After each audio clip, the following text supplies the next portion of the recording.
Coming up next is this month's special series, Focus on Men's Health, on ReachMD XM157. Who knows the most about the business side of your medical practice? Is it you? Is it your partner? Is it your business manager? Who should that person be? You're listening to The Business of Medicine on ReachMD XM157. I'm Dr. Larry Kaskel, your host, and joining me today is Judy Capko, founder of Capko & Company and author of the popular book Secrets of the Best Run Practices. Judy has specialized in medical practice operations and marketing for more than 20 years. She is a certified risk management specialist, and her emphasis is on building patient-centered strategies and valuing staff's contribution. Judy, welcome to the show. Thanks, Larry. Well, whose job is it, Judy? Who should be keeping their finger on the pulse of the practice? Well, both of you should, the manager and the doctor. But in the end, it's your practice, and you're going to own the success or failure of the economics of your practice. So never relinquish that entirely to your manager. Your manager should be your ally in keeping a good handle on the business side of the practice. Right. Unless they are an owner, they're never going to care as much as you.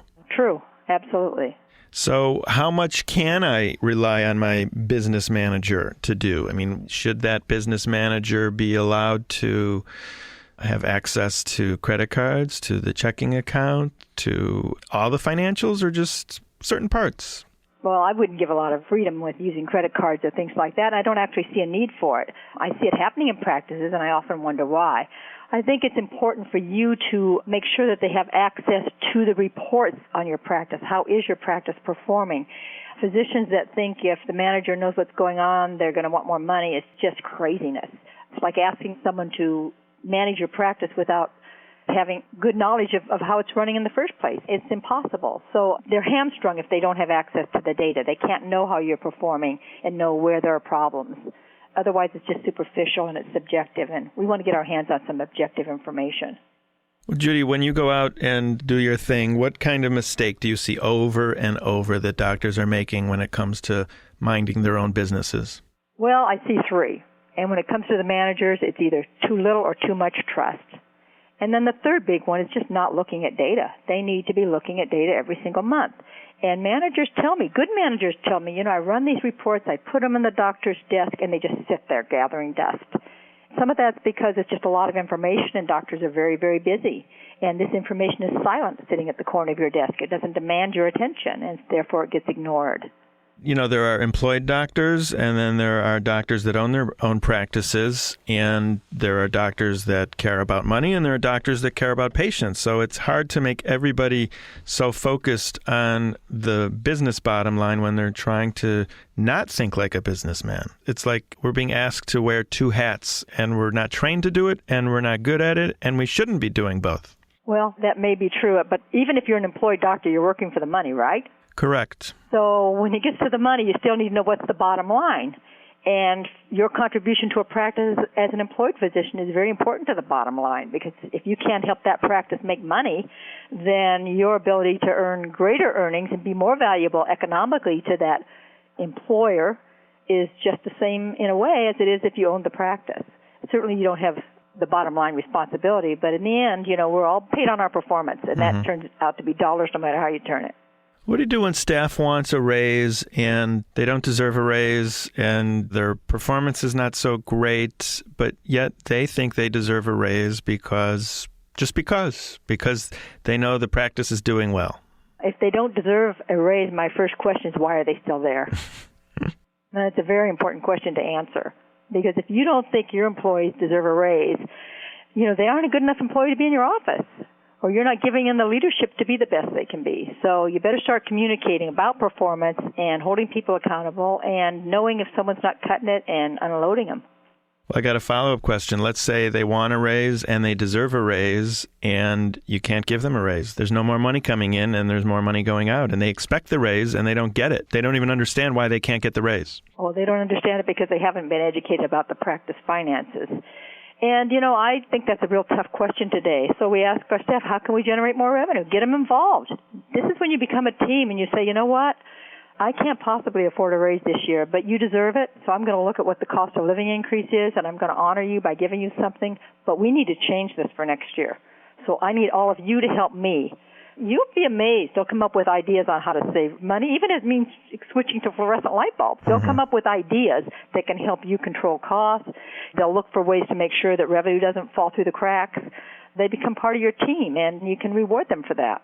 Well, you said to still give them the raise even though you can't afford to give them the raise. I mean, in a medical practice, we have fixed expenses, and we can't raise our prices. And each year our expenses go up and our reimbursement goes down. And if I give a raise to my staff, that means I'm making less money. Well, that may be how it sounds to you, but here's my reasoning behind that. You tell them, we're giving you more money, but we expect more of you. We're going to ask you to perform at a higher level. Because what's happening is we have so much inefficiency in the office, we end up adding staff. And if we can get people more efficient, we can reduce the number of hours from staff, which is also another option for you. When the revenue's tight, instead of giving a raise, you give them a quasi-raise by saying, look, you know what? I'm going to give you an extra hour off each week or an extra hour off each day if you can get all your work done in 7 hours. So in essence, they're getting a raise per hour, but they're not getting more money. And a lot of employees like that. What about if you're torn between a healthy Christmas bonus versus a raise? Do you pick one or the other, or do you do a lesser of both? Well, there's a lot of bias in that, and I am totally opposed to Christmas bonuses, so I'm probably not the right person to ask. No, I like a strong opinion on this show, so let it out. Well, I'm opposed to it because people start to think it's an entitlement. Right. And every year it should be bigger. Right. And then they end up disappointed with something that you've actually given them as a gift. Correct. So you feel the same way, obviously, or you've experienced that. So I'm not a proponent of that.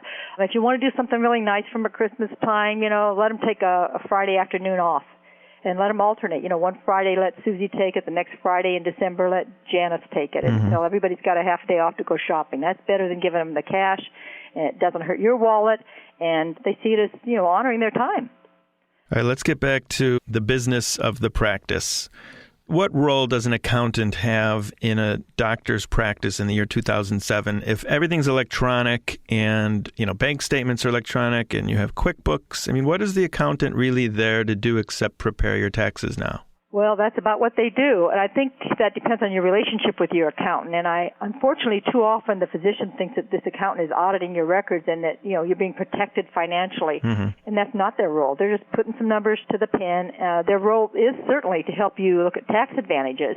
I think you have to have an annual meeting with your accountant where you could go over the things that are important to you and understand clearly what the accountant's role is.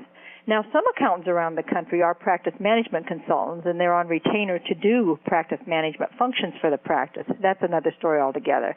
But don't expect that your accountant is going to protect you from embezzlement, is going to know when the practice is headed for trouble, because by the time they figure it out, it's already too late. Judy, what are some of the telltale signs or the early clues that a practice is heading for danger? Well, there's all kinds of subjective things to look at within the practice. Can you sniff it out as soon as you walk into a practice, even before you crack open the books, what the biggest problem is going to be? Not necessarily what the biggest problem is, but I can sure see certain factors. Number one, if patients aren't getting the attention they need, if employees are bickering among themselves, if their morale is down, if paperwork is sitting on everybody's desk incomplete, if they're working overtime. Now, those are just subjective things before I ever look at any numbers. So those are the kind of things I look at, and what's the relationship in the office among everybody that's there. Because if that's deteriorating, you got big problems, and it's going to affect economics no matter what. Beyond that, I want to look at, the production activity. What are our charges, our adjustments, our receipts? Are they the same month after month? Are there peaks and valleys, and why do those exist? Aged receivables is a big dictator of what's going on in the practice. My benchmark basically is it's got to be under 20%, everything that's 90 days or over. I really shoot for a 15% mark, so somewhere between 15 and 20% is acceptable. If it's above that, you've got problems with collecting your money, so something's inefficient somewhere, something's going wrong. The other thing is your general overhead for both staffing and operating expense in general. So there are benchmarks, national benchmarks you should compare to, but as you well know, Larry, that's really a number that's quite high today. I think most practices can expect that their overhead somewhere in the 60% range. Yeah, easily. It's very hard to... People are very expensive. Well, the staffing's your biggest expense. It would be a great business if it weren't for the patients and the staff. I like your humor. It's not true, but it is a reality that's very, very costly for us. Our staffing costs are upward in the 20% range, depending on your specialty. So first you want to look at what's our full-time equivalent. And I'm surprised how few practices know that. You know, they have these people coming in and out of their office, and they don't add that up, and they don't factor in the overtime to find out what they're really using in full-time equivalent staffing per doctor. That's a very key number to know. And then, of course, the cost for managing our staff. It's amazing how many doctors just let go of all that. I was in a practice last week and sat down with the doctor at the end of my consultation and said, you know, did you know how much your office manager makes? Well, no, I don't. And I said, well, this is her salary. He said, well, I had no idea she made that much. I said, well, doesn't she get approval from you to give herself a raise? So, I mean, here you have things like that going on. How can you? And then doctors are saying, you know, I can't make it. Well, if you don't manage it yourself, you can't expect it to be successful financially. It's just not going to happen. Judy, what kind of help is out there in terms of practice revenue, software programs? What do you like that kind of helps the doctor easily generate reports each month and kind of gives him a daily snapshot of his practice? There's lots of information out there you can benchmark your practice against. And I think once you have the data in your system and you do your Excel spreadsheets, you can create all sorts of graphs. The key component here, though, is to use that comparison and to keep, you know, looking at the data as it changes each month. So you know if you have a rolling 12-month average you're looking at, you can see how that's shifting over time. Medical Group Management Association has a new report that I think is pretty cool. It's called a dashboard. Mm-hmm. It's not inexpensive to buy their cost survey, but it is on a CD where you can actually just plug in, you know, about 6 to 8 different numbers about your practice, and it'll pull up a dashboard report that you can look at and can tell you where the problems lie. And then you can update that each month and keep a real pulse on your practice with very little time. I really believe that physicians, and I know this for a fact, actually, just from my own experience, that physicians can keep an eye on the economics of their practice in 2 hours a month. If they require certain reports be done by their manager, and they sit down with the manager and review those reports, they will only spend a couple hours a month. The key to that, of course, is to make sure the data is accurate. So occasionally, I mean, it's easy enough for a poor manager to put in false numbers, so you do have to cross-reference occasionally. Mm-hmm. Just like Medicare comes in and audits your documentation, you have to audit the reports you're getting from your manager. It's just a matter of good business sense.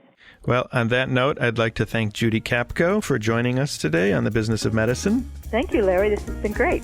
Judy Capko is the founder of Capko & Company and author of the popular book Secrets of the Best Run Practices. I'm Dr. Larry Kaskel, and you've been listening to The Business of Medicine on ReachMD XM157, the channel for medical professionals. We welcome your questions and comments at ReachMD. We now feature on-demand podcasts of our entire library. Thanks for listening.